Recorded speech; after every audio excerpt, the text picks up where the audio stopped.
Updates at pinakahuling mga usapin sa mundo ng palakasan.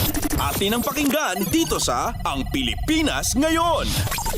Matagumpay na nadepensahan ni Melvin Jerusalem ang kanyang World Boxing Council o WBC minimum weight title sa harap ng mga Filipino fans sa Mandaluyong City College Gymnasium nitong Linggo ng gabi.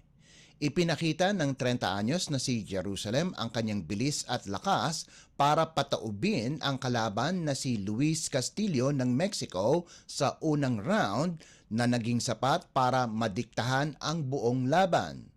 Pagkatapos ng 12 rounds, pinaboran ng mga hurado si Jerusalem sa kumbinsidong score na 118-109, 120-107 at 120-107 para ibigay ang unanimous decision sa Pinoy boxer.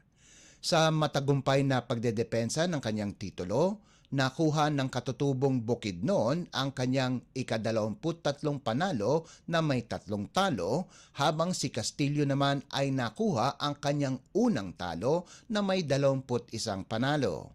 Ito rin ang ikalawang pagkakataon na ang WBC belt ay nadepensahan sa Pilipinas, kung saan ang una ay noong nadepensahan ni Manny Pacquiao ang kanyang titulo sa flyweight sa pamamagitan ng knockout laban din sa isang Meksikano na si Gabriel Mira na ginanap sa Smart Araneta Coliseum noong 1999.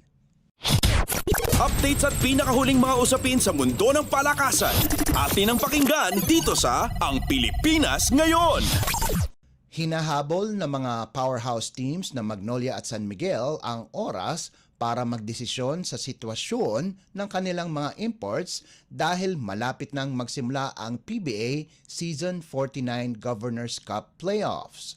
Kapwa ang Hotshots at Beermen ay napilitang maglaro ng All-Filipino lineup sa kanilang huling laban, kung saan si Shabazz Muhammad ng Magnolia ay nagkaroon ng left knee tendonitis at si Jordan Adams naman ng SMB ay mayroong hamstring strain.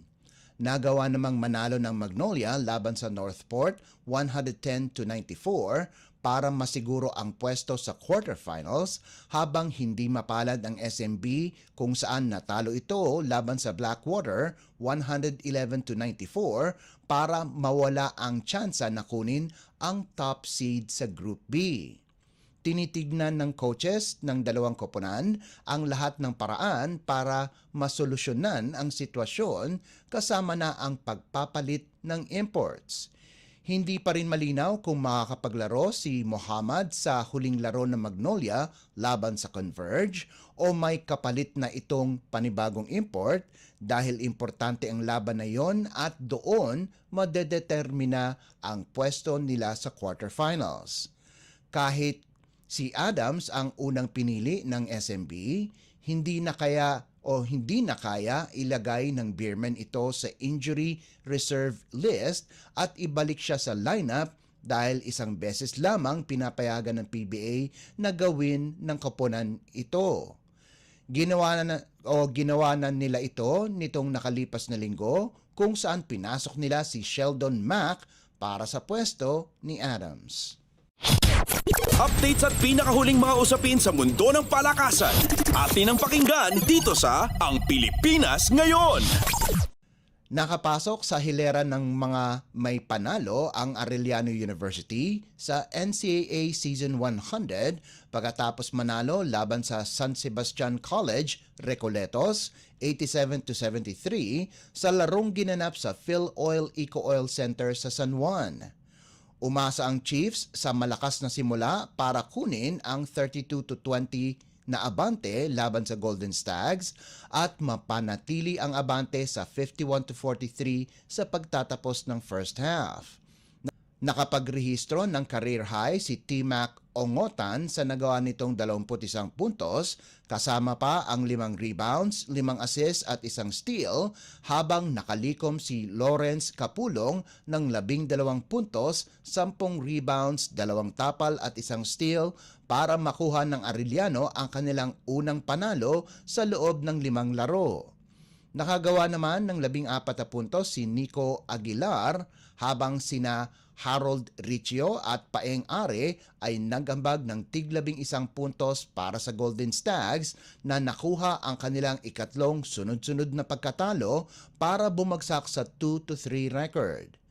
Susunod na mga kalaban ng Arellano ay ang Jose Rizal University sa Miyerkules habang makakaharap ng Golden Stags ang University of Perpetual Help System Delta sa Martes.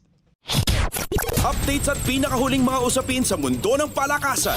Atin ang pakinggan dito sa Ang Pilipinas Ngayon. At yan ang pinakahuling balita sa larangan ng palakasan. Para sa Radyo Pilipinas World Service, ito po si Leo Magpayo. Magandang araw. Updates at pinakahuling mga usapin sa mundo ng palakasan. Atin ang pakinggan dito sa Ang Pilipinas Ngayon.